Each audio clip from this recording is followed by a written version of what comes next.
From the family home at 1023 North Main in Mitchell, South Dakota, Harry and Cora Shafer started their memorial business in 1919. 93 years later, the family business continues to operate from this location. Harry and Cora's son, Clyde Leroy, worked with his parents in the monument business. He was killed in a tragic accident while working at the Delmont Cemetery at the age of 26. Harry died a few years later, leaving Cora to run the business on her own. With the help of a wonderful hired man, Cora was able to continue the business. Quite a feat in those days. Cora's grandson, Clyde Nichols, returned in 1945 from serving in the Navy and began running the business with Cora. When Clyde Nichols returned to run the business, his bride Norma was at his side, and the third generation of Shafer Memorials went to work.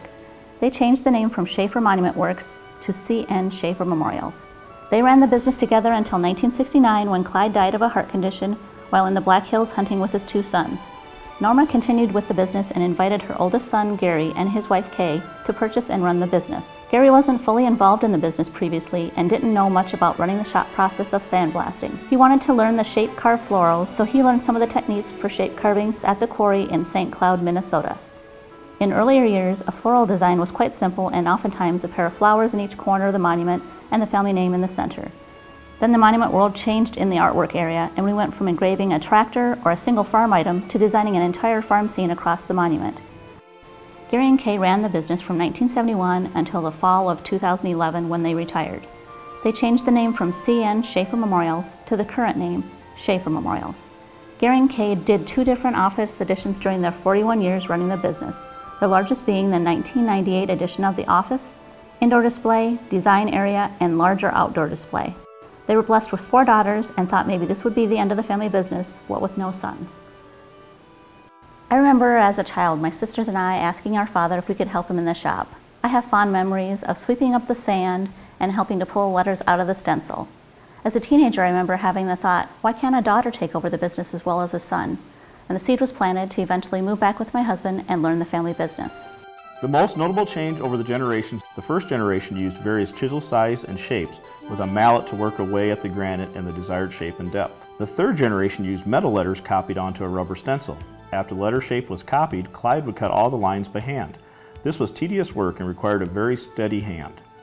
Gary started out with the same metal letters and hand cutting, but was later able to purchase a pneumatic press which uses plastic letters and numbers, greatly simplifying the stressful work of the previous generations. He built a new shop in the 1970s to accommodate a second person to assist with the engravings. The tools of the trade have definitely changed with the 5th and 6th generation.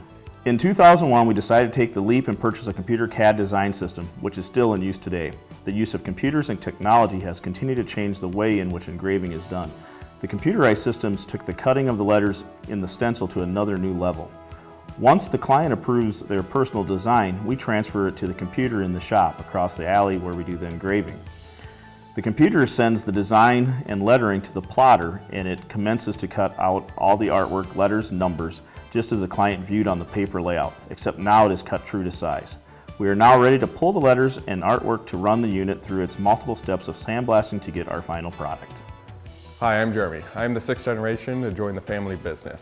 I joined to work with my grandpa Gary, where he taught me his technique for engraving and how we hand carve the curves and depth into a leaf or flower to give it shadow and shape. My older brother Josh helps us with business and marketing strategies, and my younger brother helps us with database entries and mailings. Our vision for the future is to build our business by holding steadfast to the work ethic and hand artistry learned from previous generations. We look forward to the growth in our industry in the art and granite technologies as they change, keeping in mind that any decisions we make, we need to think of the future generations.